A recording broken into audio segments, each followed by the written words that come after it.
Morning student. हमारा जो आज का टॉपिक है वो है राजनीतिक भूगोल की प्रकृति। इसी के साथ हम इसमें थोड़ा सा राजनीतिक भूगोल का विकास कैसे हुआ, ऐतिहासिक विकास या वर्तमान काल तक कैसे ये पहुंचा, उसके बारे में भी अध्ययन करेंगे। लेकिन पहला हमारा जो टॉपिक स्टार्ट हुआ है वो है राजनीतिक भूगोल की प्रकृति। भूगोल की विभिन्न शाखाओं जैसे जनसंख्या है, मानव भूगोल है, जैविक भूगोल है, इसी में से एक मानव भूगोल की शाखा के रूप में निकला था। राजनीतिक भूगोल की भी अपनी एक विशेष शैली है। ये राज्यों के संबंधों का अध्ययन करती है। हिटलसी ने, अमेरिकी भूगोलवेत्ता ने राजनीतिक भूगोल की प्रकृति को the earth and the state पुस्तक में व्यक्त किया था। इस किताब में उन्होंने बताया था कि राजनीतिक भूगोल पृथ्वी तथा राज्य दो संगठकों के मध्य सन्निहित संबंधों का अध्ययन करता है। पृथ्वी व राज्य संबंध पारस्परिक तथा अंतर संबंधित होते हैं। पहली चीज, राज्य तथा राजनीतिक घटनाएं न केवल नैसर्गिक तत्वों से प्रभावित होती हैं अपितु वह नैसर्गिक तत्वों पर भी प्रभाव, ऐसा नहीं है कि वो प्राकृतिक तत्वों से प्राकृतिक तत्वों से खुद भी प्रभावित होती हैं और वो खुद उनको भी प्रभावित करती हैं। इसके अंतर्गत देखिए, अंतर संबंध जो होते हैं स्थानिक तथा कालिक दृष्टि से स्थिर के परिवर्तनशील। देखिए, अब आप बात करेंगे पुराने समय से, हम जब औपनिवेश काल में थे तो उस समय हमारे भारत की स्थिति अलग थी, स्वतंत्रता के बाद अलग हुई, और जैसे जैसे टेक्नोलॉजी का विकास हुआ हमारे यहाँ क्या हुआ, राजनीतिक प्रारूप और चीज़ भी बदल रही हैं। आप सब चीज़ टेक्नोलॉजी से संबंधित हो गई तो रूप परिवर्तनशील है। राज्य के अंतर संबंधों का उल्लेख भी राजनीतिक भूगोल में किया जाता है। अतः राज्य संबंध न केवल प्रशासनिक व्यवस्था के मध्य अपितु राज्य के संरचनात्मक तथ्यों के मध्य भी होते हैं, जैसे राजधानी है, क्रोध क्षेत्र है, उत्पादन क्षेत्र है, सीमाएं हैं, इन सब के बारे में इसमें अध्ययन करेंगे। इसके अलावा आंतरिक संबंधों के अतिरिक्त राज्य के अंतर्राज्यीय संबंध भी महत्वपूर्ण होते हैं। मैं हमेशा कहती हूँ, चाहे अंतर्राष्ट्रीय संबंध हो चाहे अंतर्राज्यीय हो, अगर अच्छे होंगे तो हमारे क्षेत्र का विकास भी अच्छा होगा और हमारे पास संसाधनों की कमी भी इतनी महसूस नहीं होगी। इन संबंधों में मित्रवत संबंध, राज्यों के मध्य हुए व्यापार व्यवसाय, सांस्कृतिक आदान प्रदान संभव होता है। वहीं शत्रुता होने पे क्या होते हैं, राज्य की सीमाओं पे सीमा विवाद, अनावश्यक सैनिक दबाव और तनाव की स्थिति बनी रहती है। इसका सबसे अच्छा एग्जाम्पल हम क्या देंगे, कश्मीर का उदाहरण है हमारे पास। अरुणाचल प्रदेश की सीमा देख लीजिए, चाहे हम राजस्थान, गुजरात, पंजाब की सीमाएं देख लीजिए, कहीं ना कहीं तनाव में रहती हैं, क्योंकि कभी भी यहाँ पे कोई भी घटना घटित हो सकती है सीमा विवाद को लेकर। राजनीतिक भूगोल की जो अध्ययन की प्रकृति है वो विशेष रूप से देखिए राजनीतिक क्षेत्र या राज्य है, जिसको आधार मानकर ही अध्ययन की प्रकृति हम स्पष्ट करते हैं। तो मुख्य आधार क्या होगा, हमारा राज्य। अब राज्य कैसे आपको समझना होगा कि मान लीजिए हम भारत की स्थिति की बात करें,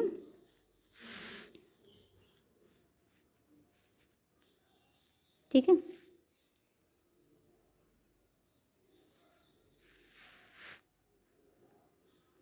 ये भारत अगर हम बना के चलें ऐसे, तो इस भारत में अगर राज्यों की करें तो ये जम्मू कश्मीर वाला क्षेत्र हो गया, ये हिमाचल उत्तराखंड आ जाएगा, यहाँ से पंजाब आ जाएगा, ये हरियाणा है, ये राजस्थान हो गया, ये गुजरात, ये महाराष्ट्र। तो राज्यों की भी तो सीमाएं होती हैं। उन सीमाओं की, अगर राजस्थान का संबंध गुजरात से अच्छा नहीं होगा तो आपसी लेन देन संसाधनों का नहीं हो पाएगा, आने जाने में भी कई प्रकार के टैक्सों का अतिरिक्त भार लगेगा।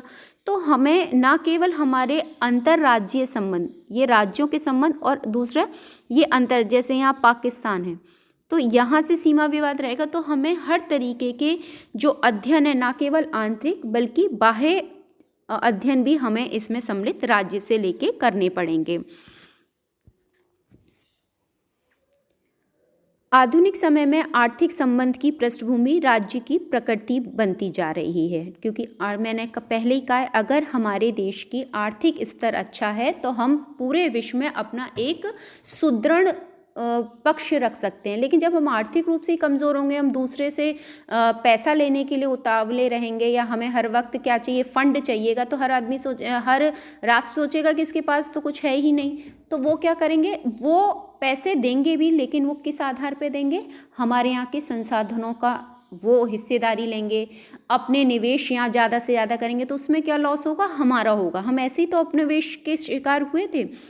तो हमें अपने राष्ट्र की आर्थिक स्तर, हमेशा क्या रखना होगा, स्ट्रॉन्ग करना होगा, जिससे हमारी मुद्रा जितनी सुदृढ़ होगी विश्व में हमारी उतनी ही अच्छी स्ट्रॉन्ग पर्सनैलिटी उभर के आएगी। तो राजनीतिक भूगोल की प्रकृति का पहले तो आधार था राज्य, लेकिन अब राज्य ना रह के क्या हो गया है, आर्थिक। अब आर्थिक के साथ साथ क्या हो गया, आपके संबंध कैसे हैं विश्व पटल पे, आपके संबंध। तो आर्थिक के साथ साथ आपके संबंध भी इसमें मुख्य भूमिका निभाएंगे।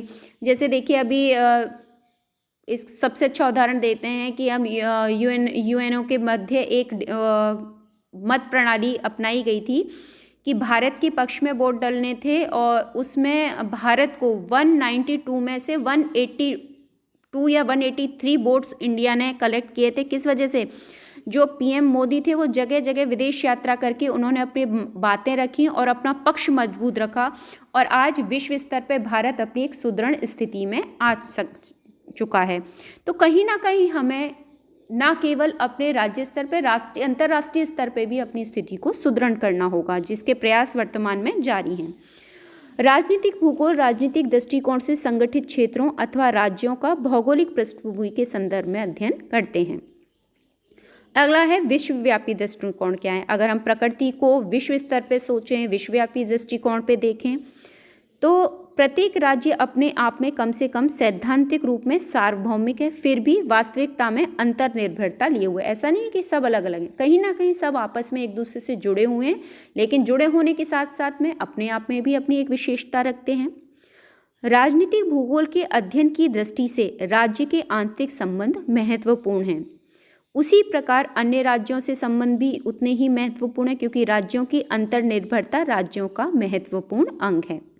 जैसे आप खुद ही समझिए, आपके परिवार है और आपके परिवार के सदस्य हैं जितने भी, आपके मम्मी पापा, उनसे आपके संबंध अच्छे हैं, और आपका घर जहाँ बना हुआ उसके पड़ोसी में आपके जो रहते हैं, अगर उनसे आपके संबंध अच्छे होंगे तो आप कभी कहीं पे कभी भी अपना मकान छोड़ के चले जाओगे उनसे कह के।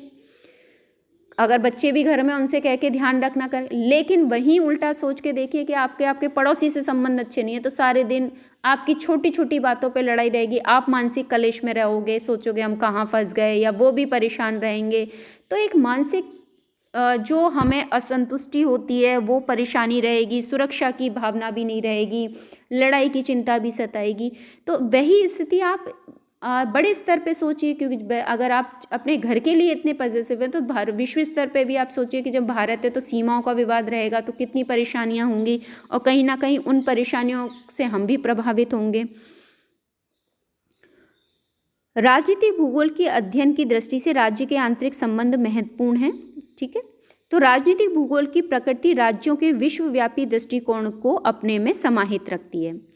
पहली चीज़, राजनीतिक भूगोल की प्रकृति परिवर्तनशील है। मैंने आपको ही कहा है, आज जो है वो कल और बदल जाएगा, कोई नया स्वरूप आएगा। टेक्नोलॉजी आ गई है वर्तमान में। विश्व के राजनीतिक मानचित्र में द्वितीय विश्व युद्ध के पश्चात तीव्र गति से परिवर्तन आया। यह परिवर्तन 3 रूपों में दिखाई दिया। भौगोलिक, देखिए हर चीज़ बन रही, राजनीतिक परिवर्तन भी हुए हैं, आर्थिक परिवर्तन हुए हैं। पहले जो क्षेत्र सीमित थे, अब वो लोग भी विश्व स्तर पे एक दूसरे से संबंध स्थापित कर रहे हैं, ताकि उनको भी विश्व, चाहे फंड की बात करें, चाहे संसाधनों की बात करें, या कहते हैं जब विपदा आती है तो सहयोग की बात करें, हर तरीके से उन्हें फ़ायदा होता है। भौगोलिक परिवर्तन बहुत ज़्यादा देखने को नहीं मिले, परंतु राजनीतिक परिवर्तन बहुत तीव्र गति से हो रहे हैं, जिससे राज्यों की सीमाओं में भी परिवर्तन हो रहे हैं। परिणाम स्वरूप राज्य की आर्थिक स्थिति में भी परिवर्तन होता है। इन सभी परिवर्तनों का संबंध राज्य की परिवर्तनशील, देखिए इसके लिए आप सबसे राजनीतिक परिवर्तन की आपके लिए देखिए सबसे अच्छा उदाहरण भारत की स्थिति लेके ही बात कर लेते हैं। धारा 370 और 35 से हट गई है, जिसकी वजह से लद्दाख एक नया राज्य बन गया। सीमा परिवर्तन हुआ, राज्य सीमा परिवर्तन हुआ। कश्मीर को जो विशेष राज्य का दर्जा था उसमें से कुछ कटौती की गई, तो वो भी एक अलग राज्य बना। लद्दाख एक नया राज्य बन गया। तेलंगाना नया राज्य बना आंध्र प्रदेश में से हटके। तो सीमाएं परिवर्तित हो रही हैं, संसाधन भी बढ़ रहे हैं, उनका वितरण हो रहा है। तो कहीं ना कहीं ये क्षेत्र भी इस सीमा परिवर्तन के साथ राजनीतिक परिवर्तन को परिभाषित करते हैं। इसके अलावा इन सभी परिवर्तनों का संबंध राज्य की परिवर्तनशीलता पर निर्भर करता है। अतः राजनीतिक भूगोल की प्रकृति कैसी है? परिवर्तन। हम इसे स्थायी नहीं कह सकते, क्योंकि ये कहीं ना कहीं सीमाएं भी बदलती हैं, भौगोलिक क्षेत्रों में भी थोड़ा बहुत बदलाव होता है, लेकिन आर्थिक परिवर्तन सबसे बड़ा हो रहा है। राज्य की राजनीतिक घटनाओं का विश्व दृष्टिकोण से अध्ययन में समाहित करना ही राजनीतिक भूगोल की मुख्य प्रकृति है। तो सीधी सीधी बात है, हमें राजनीतिक भूगोल की प्रकृति के अंदर 3 कारकों को विशेष रूप से अध्ययन करना है। पहले हम अध्ययन कर रहे थे राज्य का, लेकिन अब राज्य के साथ साथ हमें क्या करना है, हमें आंतरिक और बाह्य दोनों जो शक्ति हैं उन पे हमें अध्ययन करना है। जिसमें शक्ति का मतलब ये क्योंकि कि हमें लड़ाई नहीं, इसमें हमें अध्ययन करना है भौगोलिक स्थिति का, आर्थिक स्तर का, राजनीतिक परिवर्तनशीलता का। इन सब का अध्ययन मुख्य रूप से राजनीतिक भूगोल की प्रकृति को दर्शाता है।